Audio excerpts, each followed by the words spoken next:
Alright, so if you're the customer and you've chosen to cut and size your Trifecta or V Drive yourself, the dealer may have sent you, we don't often recommend this, most dealers just have the right fixtures and tools to cut this exactly precise for the end user.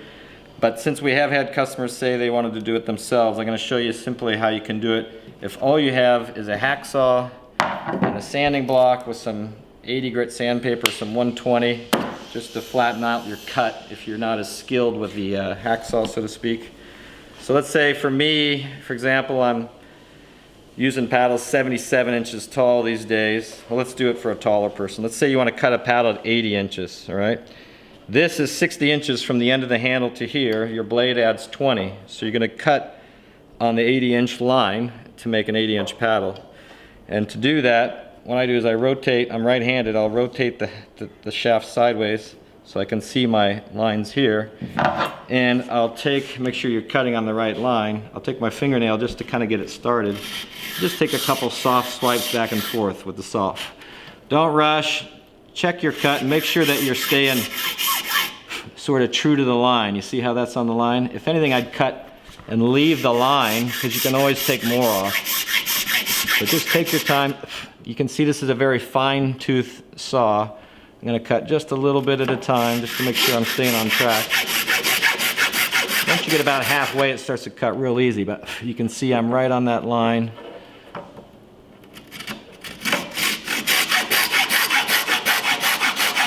And once you're about 3/4 of the way through, what I do is I put on top of a rag like this so you don't cut into your table.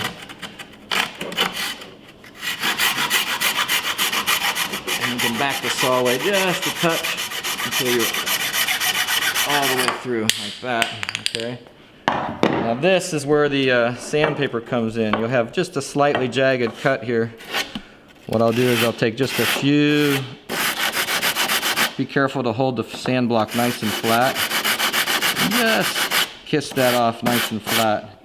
And you'll see if your label got buzzed up a little bit, you can just take the outside edge and just sort of lightly take that little bit of an edge off, just so it's not sharp. The next step is you always want to rough up the inside of your shaft, because these shafts are made on a mandrel, and the mandrel has a release to pull the carbon off of the mandrel, the male mold. So you always want to rough that up so you get a good mechanical bond. We recommend bonding with epoxy. However, if you want to use hot melt glue, you can. So now you got a nice 45-degree cut. Let's see how that matches up with our blade. We've got a V Drive 91 blade here. And we slide that together. And you can see now when you sight down your handle, you're perfectly square to the blade. If you're not, for example, it looks like you're just a teeny bit crooked.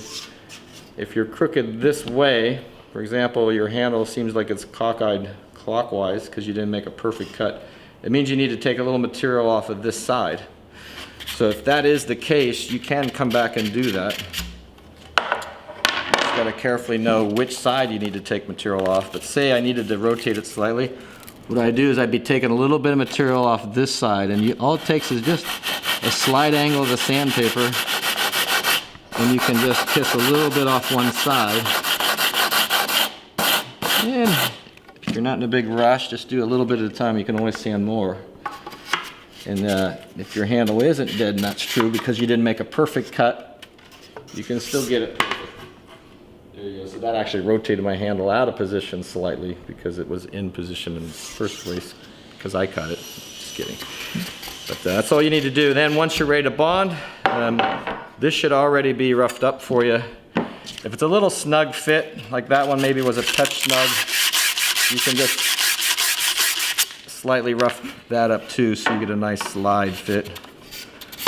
There you go. See how that went in a little nicer that time. And that's all you're going to do. You're going to smear a little epoxy on the inside of here, a little bit around here, which I can show you.